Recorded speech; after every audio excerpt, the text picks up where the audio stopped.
Bonjour, je suis aujourd'hui avec Raoul Lucas, qui est historien de l'éducation, mais là il est plutôt historien du syndicalisme, et avec Jean-Pierre Rivière, secrétaire général de la CFDT Réunion. Pourquoi nous avons deux invités aujourd'hui? Parce que il y a un livre en préparation qui retrace 50 ans de la CFDT dans son environnement social à la Réunion. Alors je me tourne d'abord vers Jean-Pierre Rivière. Pourquoi ce livre? Ça répond à quel besoin ou à quel objectif? Trois objectifs. Premier objectif, c'est bien sûr de rendre hommage aux secrétaires généraux et aux militants qui ont construit la CFDT Réunion. Deuxième objectif, c'est de montrer à nos militants ce qu'a été la CFDT, ce qu'on a fait à la CFDT pour construire cette société réunionnaise. Et le troisième objectif, c'est de montrer à la population réunionnaise ce qu'est la CFDT et quel est son poids dans l'histoire de la Réunion. Alors l'historien qui est avec moi, Raoul Lucas, on le connaît bien, distingue, je crois, 3 périodes, voire 4 au cours de ces 50 années de syndicalisme CFDT. Oui, on peut effectivement distinguer plusieurs périodes. La première période, c'est la période qui va aller de la naissance de la CFDT, qui est née elle-même de la transformation de la CFTC, donc qui va aller de 1964 jusqu'aux alentours de la décennie 70, le début de la décennie 70. Et là, le défi pour la CFDT, c'est d'exister, parce qu'il y a une bipolarisation qui est exacerbée, qui alimente beaucoup de tensions, et là-dedans, il faut trouver un chemin, une voie, une démarche.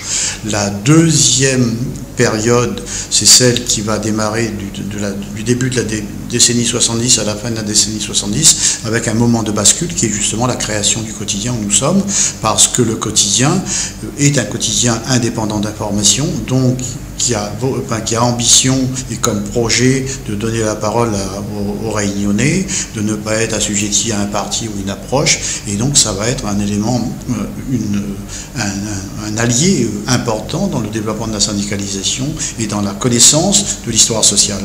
La troisième période, c'est celle qui va aller de la fin des années 70 à 1985-86, qui fait que la CFDT, comme l'ensemble des centrales syndicales, est désormais confrontée à l'épreuve de la gauche gouvernementale, parce que c'est la première alternance, celle de 1980 dans l'histoire de la Ve République, mais aussi être confronté à la crise. Jean-Pierre Rivière en évoquait ce moment où le quotidien a failli disparaître, et où la CFDT a fait partie des forces vives qui ont permis sa survie et sa prospérité ensuite.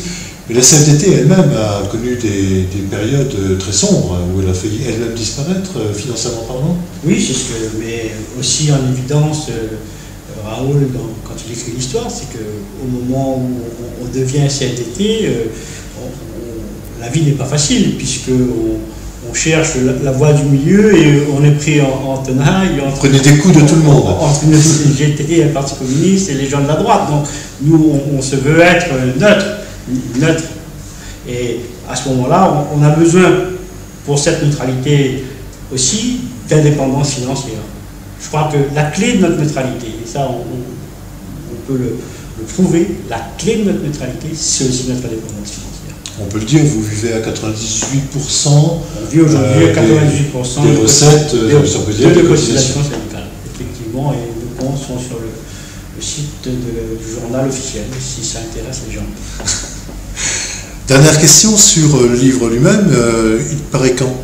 Le livre est prévu pour la fin du mois, et il va être tiré à 3000 exemplaires, et ensuite il y a tout un travail assez long qui a été mené pour qu'il soit à la fois attrayant, instructif, et ensuite qu'il aide à répondre à un certain nombre de questions et donne aussi d'autres idées à tous ceux qui liront ce livre pour leurs actions, leurs engagements et leur façon de comprendre aussi ce qui les entoure et leur environnement. Vous avez eu le souci premier de le rendre lisible, donc accessible au plus grand nombre, ce livre. C'était notre principal objectif, c'est-à-dire de ne pas faire un livre écrit en pâte de mouche avec 450 pages et une photo. Nous voulions, dans la construction de ce livre, qui soit pédagogique, qu'il apprenne aussi aux militants et qu'il soit lu de tout le monde, et tout le monde peut le lire tranquillement. C'est d'autant plus précieux que, si j'ai bien compris, en termes de livres ou de thèses réalisées spécifiquement sur le mouvement syndical à La Réunion, il n'y a pas grand-chose. Oui, il y a très peu de choses. C'est un champ qui est peu exploité, qui a peu été étudié, le terme le plus approprié serait celui-là. Donc il y a une thèse qui a été faite il y a maintenant une vingtaine d'années, ou sans doute même un peu plus, par Prosper Eve, qui trace l'ensemble du mouvement syndical, son histoire, avec une approche qui était celle de l'époque, mais qui s'achève en 1968 ou en 1970. Après, il y a eu très peu de travaux qu'il s'agisse des mouvements, qu'il s'agisse des hommes aussi, des acteurs, et des politiques ou des liens avec les politiques. Il y a peu de travaux. Très bien, donc on peut signaler également que l'exposition sur l'histoire de la CFDT qui a été montée ces dernières semaines, qui est interrompue, va reprendre un circuit sur l'île. Ça va être en même temps que la sortie du bouquin un peu après, parce que là, on a besoin de sortir ce livre, puisqu'il faut à un moment donné boucler et concrétiser. L'expo, elle est faite, il suffit que des maires veuillent bien nous donner un lieu d'exposition et on peut venir avec nos 12 panneaux d'exposition. Et ben voilà, le message est lancé aux conseils municipaux et à leurs maires pour accueillir l'exposition de la CFDT, et puis pourquoi pas rendre hommage à des syndicalistes de renom qui n'ont pas beaucoup de rues ni de places sur notre île pour le moment. Merci à vous. Merci. Et à bientôt.